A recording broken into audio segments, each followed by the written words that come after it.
1993 এই প্রতিষ্ঠা লগ্ন থেকে অর্থাৎ প্রতিষ্ঠা নির্মাণ শুরু থেকেই আমি এই প্রতিষ্ঠানে কর্মরত অবস্থায় আছি বর্তমানে।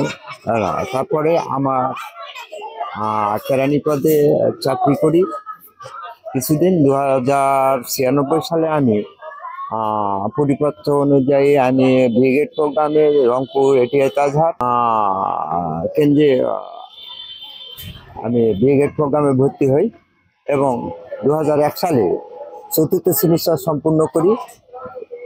এর মধ্যে আবার 2001 সালে আমার করণিক পদে বিল হয়, অর্থাৎ 28 ক্রেডিট সম্পূর্ণ হলে আমি প্রাথমিকভাবে একটা নিয়োগ পাবো। তখন আমি প্রধান শিক্ষককে বলি যে স্যার তাহলে আমার নিয়োগটা সম্পূর্ণ করা হোক। তখন 2002 সালে আমার নিয়োগ প্রক্রিয়া সম্পূর্ণ করেন এবং আমি করণিকের পদ ত্যাগ করি। পরবর্তীতে আমি 6th সেমিস্টার সম্পূর্ণ করি এবং 2007 সালে এমপিও ভুক্তির জন্য আবেদন করি ডিও মহাদানে দিনাজপুর ডিও অফিসে। ওখান থেকে ঢাকা যায়, ওইটাকে রিজেক্ট করে ওখানে বন্ধ রাখে। পরবর্তীতে তত্ত্বাবধায়ক সরকারের আমলে এগুলো তারপরে আর এগুলো কাজ করা সম্ভব, এটা 6-7 বার হবে হয়তো, অতটা মনে নেই, তবে 6-7 বার হবে। এবং সর্বশেষ 2019 সাল পর্যন্ত আমি এই আবেদনটা করে থাকি।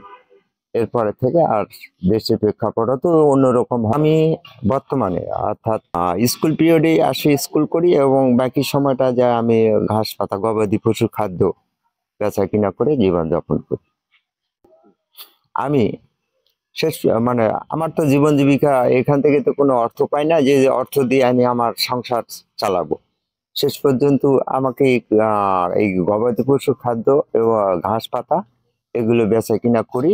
এই বেচা কিনা করে আমার জীবন জীবিকা এবং বিবি বাচ্চা লালন পালন।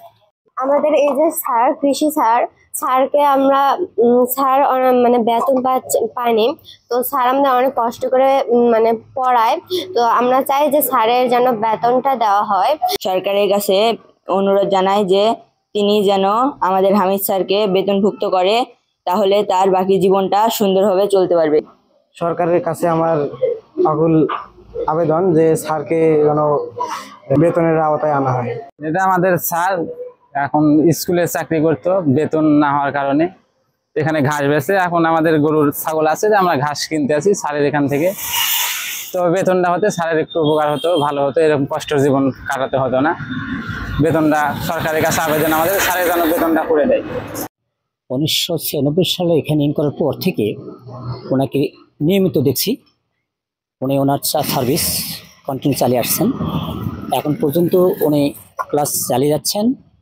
আমি যেটা মনে করছি যে এই মানবেতর জীবনযাপনের জন্য তার বিলটা হওয়া দরকার। কারণ একজন শিক্ষক তার বেতন পান না, অথচ সে ক্লাস চালিয়ে যাচ্ছেন কন্টিনিউ। এখানে বিবেকের বাধা হওয়া উচিত যে শিক্ষকটির বিল দেওয়া দরকার। আমি সরকার বাহাদুরের কাছে আশা করছি যে ওনার বিল দ্রুত উনি যেন ব্যবস্থা করেন, এই আশাবাদ ব্যক্ত করছি আমি। কারণ একটা শিক্ষক হয়ে রাস্তায় তার গাছের পাতা ঘাস লতা পাতা বিক্রি করে খাবে, এটা আসলে ঠিক না। এটা আসলেই একটা শিক্ষকের জন্য লজ্জাস্কর বিষয় আমার কাছে। তার কারণ দীর্ঘদিন ধরে সে এই অত্র বিদ্যালয়ে প্রতিষ্ঠা লগ্ন থেকে চাকরি করিয়ে আসতেছে।